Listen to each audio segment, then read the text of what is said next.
Ku South Africa mu chaka cha 2013 May, mwana wa zaka 8 anakwatira mzimayi wa zaka 61. Mwana wa zaka 8? Yes, 1 2 3 4 5 6 7 8. Anadalitsa ukwati ndipo anthu anakondolera ukwati muja momwe tichitira ukwati wina uliwonse. Ndi chani chinachitisa zinthu zosamveseseka chonchi? Mwana uyu ndi ndani? Makolo ake a mwanayu anati chani? Moyo wake wa tsiku ndi tsiku unkamuyendera bwanji? Ndine Dean Studios, khalani pompo pomwe ndikupitirira kukupatsirani tsiku ndi tsiku nkhani zochititsa chidwizi ndi zosatha. Mpumalanga, South Africa. Dzina lake ndi Zanele Matsalela. Anabadwa zabwinobwino monga mwana aliyense abadwira. Wakula ndi kukula ndi makolo ake, komanso amagwirizana kwambiri ndi agogo ake amuna, koma mwatsoka anamwalira agogowa chaka cha 2011. Tsiku lina kunada zabwinobwino muja momwe nthawi zonse kumadera. Anagona, komano mwanayu ati agogo ake anamufikira kumaloto ndi kumuwuza kuti akuyenera apeze mkazi ndipo akwatire asazengereze. Mwanayu atadzuka anawuza makolo ake za izi, ndipo makolowa anadzitenga ngati zopanda pake.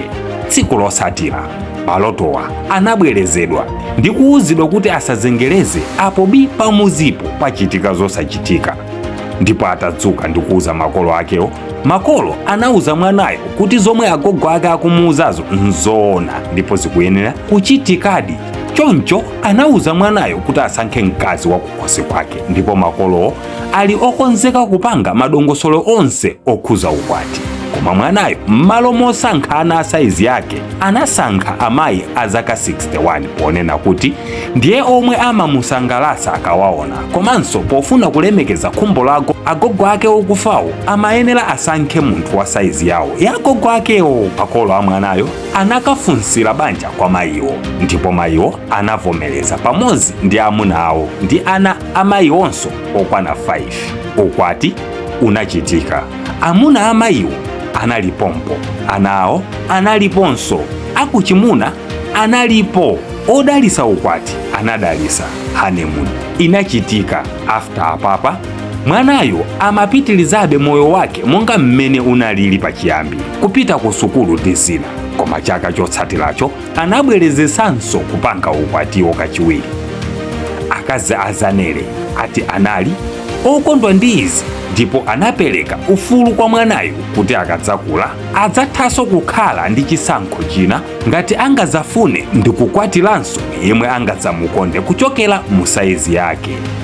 Onera mzanga, nkhani inachitika inapita, ndipo pano Zanele ali ndi zaka 19 sanakwatirebe wina, zomwe zikutanthauza kuti akadali pa banja ndi mayiwo.